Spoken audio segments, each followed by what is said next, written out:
The Syrian government's ruthless push to take back Aleppo. President Bashar al-Assad's troops now control most of the old city, relying heavily on Russian military muscle. Syrian regime troops continue to pound eastern Aleppo with intense, indiscriminate bombings and heavy artillery shelling. This as an estimated 200,000 civilians are trapped inside the shrinking rebel-held portion of the city. One activist saying the desperate hospitals there resembled, quote, slaughterhouses. Let's bring in CNN senior international correspondent Frederick Pleitgen, who is in Aleppo. Fred, a UN official saying today that the Aleppo situation has plummeted to even greater lows. Tell us what you see out there. Well, you do see a lot of desperation here on the ground, Jake. And, I was able to go to a district that's on the front line and that was actually under rebel control until yesterday. And we went there only a few hours after the Syrian regime took over there. And what we saw was many, many people fleeing. They were tired, they were hungry, they were weak, and they were trying to get to a better place. Here's what we saw. This is what rebel desperation looks like during the Aleppo nights, firing at jets in the skies, unable to stop them from dropping their deadly load. And this is what the rebels' defeat looks like when daylight comes.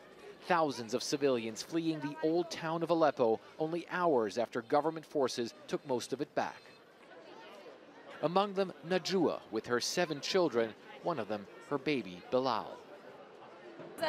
When we left, there was a lot of shelling behind us, a lot of shooting in front of us, and the airplanes above us, she says. We barely managed to get out.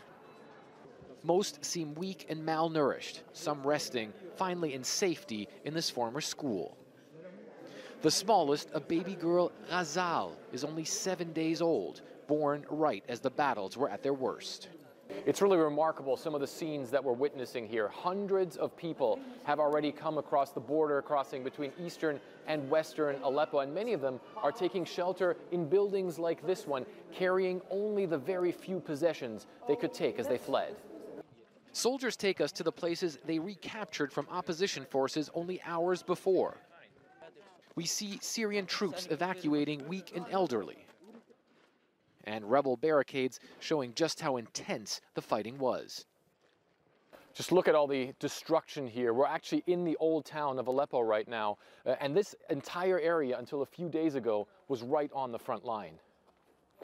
While this may not be the end of the opposition's fight in Aleppo, many of those fleeing describe the rebels' morale sinking and the harrowing conditions in the besieged areas.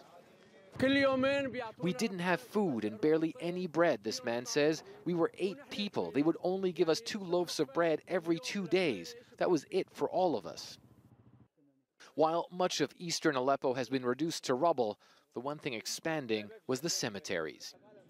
This one ran out of space as the bodies kept coming. Now that much of eastern Aleppo has changed hands, Syrian soldiers plant their flag on the ruins of the place they've just conquered.